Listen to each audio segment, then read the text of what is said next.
Younger collectors are one of the reasons that auction houses are still relevant. Labubu, in a weird way, leading the charge, at least on eBay. The growth will be unbelievable. I have no idea if I should undo this top button or leave it, but welcome to another edition of XFeed. If you've been following along, we have been covering collectibles news, and that's what we're going to continue to do. If you found the stream through shorts, thank you guys so much. We've had a massive explosion up in that sense, but enough talking. Let's get into the goods. And the goods, we've joked about having Denny's a lot and having get together as well. Denny's is jumping on the bandwagon and doing maple syrup shoes. Now, in particular, what's like sort of funny about this announcement is that it is making all of the headlines suddenly today, but the announcement actually took place about 7 days ago on the official Denny site. Maple Magic. Denny unveils sticky kicks, the world's first sneaker made with real maple syrup. What is going on in 2025? These brands are doing some of the craziest things. Each pair of sticky kicks features a clear sealed panel that proudly displays the real Denny's syrup inside, making them equal parts diner art and streetwear statement. Designed with syrup-colored patent leather, tumbled yellow accents, and the iconic Denny's logo embossed on the heel, these kicks are the sweetest flex of the season. How cool do you think those?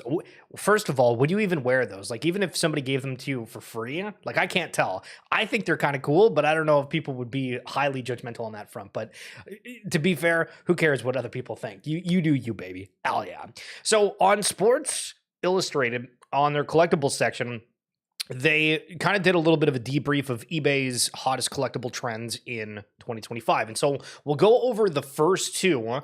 And the first one, same Michael Jordan, still sets the standard. These aren't necessarily all the different components of it, but specifically saying that for grading and everything else, Michael Jordan is still on top. And if you happen to have an X account, or if you go check it out, there is an account called GemRate, and they give grading, sales, and stats. And I was going to look at their stats from yesterday, but then I noticed as soon as I opened the page that their banner is talking about Michael Jordan, and my face is totally in the way here, so I'm gonna hide myself. But it shows the stats of how many cards Michael Jordan has gotten graded, and to think 1.7 million, and people are still going out there and trying to just add all of his cards. It's absolutely unreal in that situation. But then the other thing that's interesting, as the webpage freezes, is Labubu. Yesterday we played a clip from the eBay CEO who was talking about year over year the growth of Pokemon is just absolutely absurd, and it's not the only one. For Labubu, 2,600% year-over-year increase in eBay searches, with the top ones being a couple of the collectibles. And then they also include the fact that there was a Labubu X Coca-Cola and Labubu X One Piece. So I went trying to find those exact pieces, and $70 for a Labubu X Coca-Cola keyring. Do you think that's kind of cool, or would you prefer to go with the One Piece series figures? There's a couple different ones in there. I'll scroll pretty briefly, but again, all these brands we're seeing every single day just partnering, and it's certain things you never thought would be the case. And Martha Stewart, everybody's getting on the collectibles funds. The collectible fun train, excuse me. 33 vintage collectibles to look for at thrift stores and flea markets. So I'm absolutely not going through all of this, but Namanji pottery, brown glass beads. Might be a few of you that might be familiar with these because, again, these are supposed to be vintage. Merry-go-rounds and wheat pitchers. So wheat designs on a thing. When ceramic jugs emblazoned with wheat, emblazoned? Apparently I can't say that word. A symbol of abundance were plunked down on tables in the 19th century farmhouses. You knew it was time to party. All right, 19th century farmhouses. Holy smokes, I guess that is vintage in that. And these are also vintage as well. If you are a photographer, this made news back in September where Kodak dropped a blind box of sorts where you were able to go and get a camera keychain. And apparently, it was all the rage, and people were going and trying to flip them. So I found a video from Lon's Gadget Picks, and he did a review of those Kodak cameras. So it's a pretty quick video, but we'll watch it and, and react. You've probably heard of the Labubus before. This is my daughter's Labubu.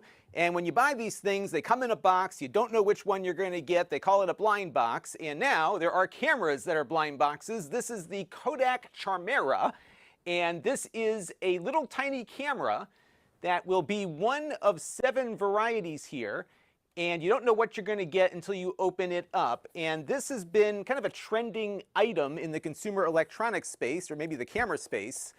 And we're going to open mine up right now. Unfortunately, they can't make enough of these to meet demand, so they've been very short supply. I ordered one months ago just to check it out, and it finally showed up. But wow, it's really tiny, smaller than I thought it would be. It almost feels like a toy camera. And don't expect great quality out of this. I think it's got like a 1 megapixel sensor or thereabouts. It also doesn't come with an SD card, which you have to put in to use it. And you don't know what you're going to get for its design until you take it out of the box. Although I kind of like this design. This was what I was hoping I would get. And as you can see, the one I got matches the one on the box here. So why don't I power this thing up now, and we'll take a look and see what the pictures look like. All right, so we've got the camera here booted up now, and it's got this tiny little screen on the back. And what you can do is select the mode that you want to go into. So for example, we can start in photo mode, but we also have a video mode. And I'll show you the output of all this stuff in a second. And then when you've got the photo mode up here, you can just take a picture. It'll actually store 2 pictures on the internal memory, and that's it. So otherwise, It'll store 2 pictures. Woo!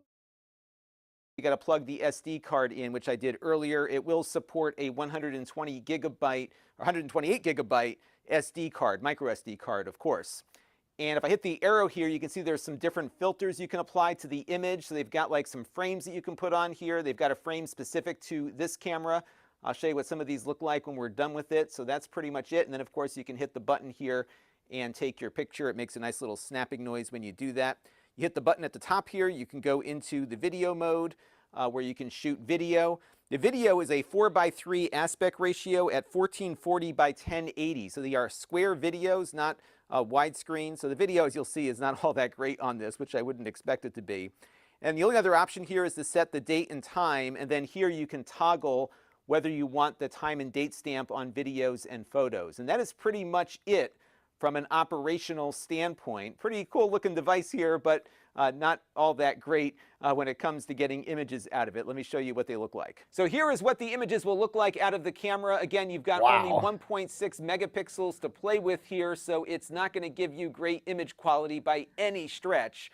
Although it does kind of remind me of the Kodak digital camera that I had back in 1997, because it too had about a 1.2 megapixel resolution. So what do you think when you look at those photos? Does it give you any sort of like nostalgic vibe from way back in the day? But again, these allegedly were going crazy. And the reason that I came across this is because when I was looking online, there was an article from Australia that was talking about Kodak blind box cameras going crazy. And I was like, okay, that sounds kind of new. And then like I'm looking at it, I'm like, this is the only article like of any recent time that's talked about it. But then going back to September, it was like, oh my goodness, this was all the rage. So if you see them around, apparently they were high in demand, as mentioned within the video too. Pretty hard to get, and we'll see if they've been able to supply more of them. But there's a little bit of an update from Kodak. Brandon, I didn't think that I would be talking about today. And Cryptoys, one of the digital collectible platforms, they just launched their Disney Mickey and Friends Volume 1. So Disney Pinnacle is a platform that's not Cryptoys, that has ones that it's kind of only really like a mobile app, but then it's opened up now where you can use it on the web. And then Cryptoys, they're doing stuff where this is kind of like a packaged toy, if that makes sense. So like looking at them, you can, it's not showing the right way in the corner, but like where I am, you can't really see it, but it's like the package of a toy if you were going to go and buy a physical within a digital sense. Oh, there we go. You can see it on here. And for Disney Pinnacle, The difference is those ones are pins, which stands for pinnacle, obviously. And yeah, so I mean, do you want the blind box where you have toys? Would you prefer the pins? Disney's definitely going heavy in all sorts of collectible realm. And just as an example, these ones are $40 and they're going until they are gone. This is a absolutely wild story because one shocking aspect to me, at least, is that we've gone to covering collectibles, and I swear, every single day there is a new article talking about just how significant this movement is, and this one really highlights that. So this article comes from Observer. The headline, Christie's and Sotheby's closed 2025 with a market rebound fueled by luxury and new buyers. And right under that, after a bruising 2024, the auction house's year-end gains were driven not only by older collectors buying trophy art, but also by younger bidders focused on collectibles. And we, every single day, talking about some crazy sales, and the majority of them are running through these auction houses, it feels. Maybe not the majority, but a good-sized chunk of the higher-end pieces, if you will. So crazy headline. Just scrolling through right quick as well, and you can see one of the problems with this is now I'm just getting ads for Labubu and everything else under the sun. And we were looking up UFC the other day. Now I'm getting ads for that. Unbelievable. And Lego. This was one of the top performing shorts that I posted the other day where, if you remember the stream, we highlighted a number of different Lego builds. And it got like 14,000 views last night. Was bonkers banana pants over a Star Wars Lego piece. So today I was trying to look again and finding, okay, well, listen, people absolutely love Lego and cool pieces for it. And I came across this Real Madrid Santiago Bernabeu 120-year commemorative piece that Lego did back in 2022.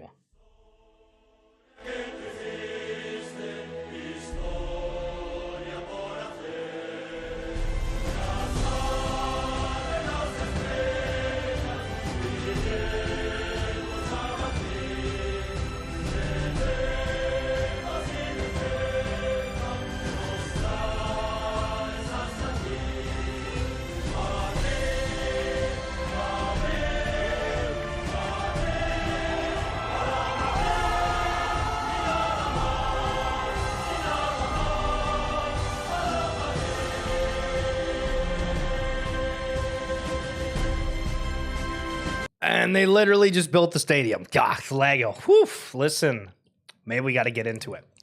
Are you a fan of the Fallout series? I played the video games, but I watched the first episode of the show, and I just really didn't get into it. Might have to give it a go again, but the second season just released on Amazon Prime, and we are seeing a ton of collectibles, pieces that are being released amongst it. McFarlane highlighting some of their figurines, if that's something that interests you, with a couple of the main characters. And I think these are really cool looking. And then if you are somebody who has an entire PC setup, well, look at this, the Nuka-Cola collection from Corsair. Do you want to deck out your desk? Well, you have the opportunity to do so. And again, just these collectibles and cool pieces, love it. And then Funko Pops highlighting their getting some new NFL collectibles on that front. I feel Funko Pops is going to be one of those brands that ends up changing what their offering is at some point, where we've seen where GameStop, it still does video games, but it's more pivoting to collectibles. And we talked about Lids the other day, where they're starting to get collectible, more like trading cards for various sports in their stores.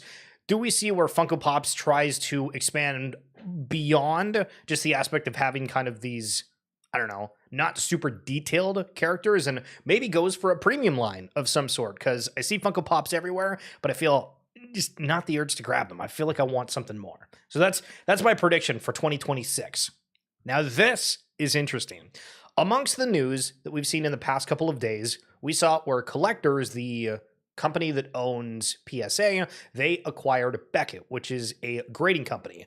And one of the sole remaining grading companies that are under Collectors that's still pretty big scale is CGC. And they have a new comic grade series. This is really, really cool. It might give you a bit of a nostalgia kick. CGC is proud to introduce the very first pedigree of international comic books. Hi, I'm Matt Nelson, president of CGC. This collection is called the Svenander File Copy Pedigree and consists of nearly 600 issues of Disney comic books published in Sweden from 1948 to present. The publisher Hemmets Journal started with Kalle Anka et Co. #1, which was the first Scandinavian comic book published in modern comic format. These Disney comics are the most sought after and read in Sweden. The chief editor at Hemmets Journal, Leonard Svenander, put aside at least 2 uncirculated copies of each issue published, starting with the first issue of Kalle Anka et Co.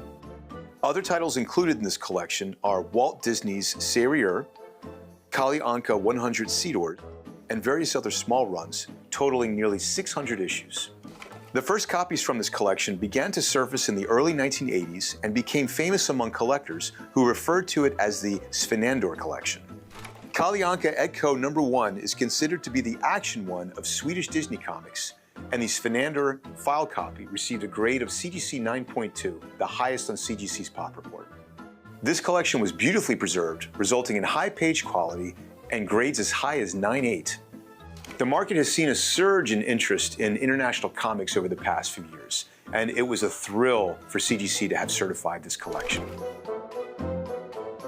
So there you go. And if honestly, even though I know that it's the same like characters and brands, when you see something that's retro compared to modern, it still gives that retro-esque vibe to it. And within the Topps world, they are continuing just to crank out one-of-ones. This is one of the new Deadpool and Wolverine signed one-of-ones coming from Topps. So what do you think of that one? And judge the signatures in particular. Can you read either of those?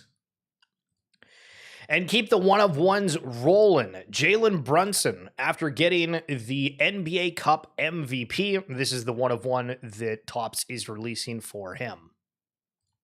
And then Pure Mind, they are doing a Dragon Ball wooden collectible series. And this is something that I don't know. I think like it's kind of cool, but also I feel like I want more from the figurines, not just like something that's like a kind of a pop-up. But the Kami House on that one, this is another one. Again, this is all like wood-based apart from the figurines. And then I realized that there's also a ton of different ones on the site for Pure Mind where they have an entire Snoopy setup. So if you're trying to get somebody a birthday present, there's that on there. They do mini blind boxes where there's just art. So instead of your traditional trading cards, these ones are just kind of art-based under that. And then also, if you are a fan of the Minion series and all of those characters within it, then bada boom, bada bing. But that's going to be it for this edition of X-Feed. Thank you guys so much for coming on through. We did just drop the RWA Segments podcast yesterday with CJ from Leaf Trading Cards. So if you're wanting to hear a little bit about how celebrity autographs works, deals happen, and everything else under the sun, the link will be down in the description momentarily on YouTube, or if you're following on X in my bio on there. So thank you guys so much for tuning in to the stream, listening to the podcast, and would also encourage you to go over and check out the Shorts tab as well, or if you're not wanting to watch these full-length streams, we're uploading everything on there, and it's been awesome to see the engagement over there. But anyway, guys, have a good night. We'll see you soon. Peace.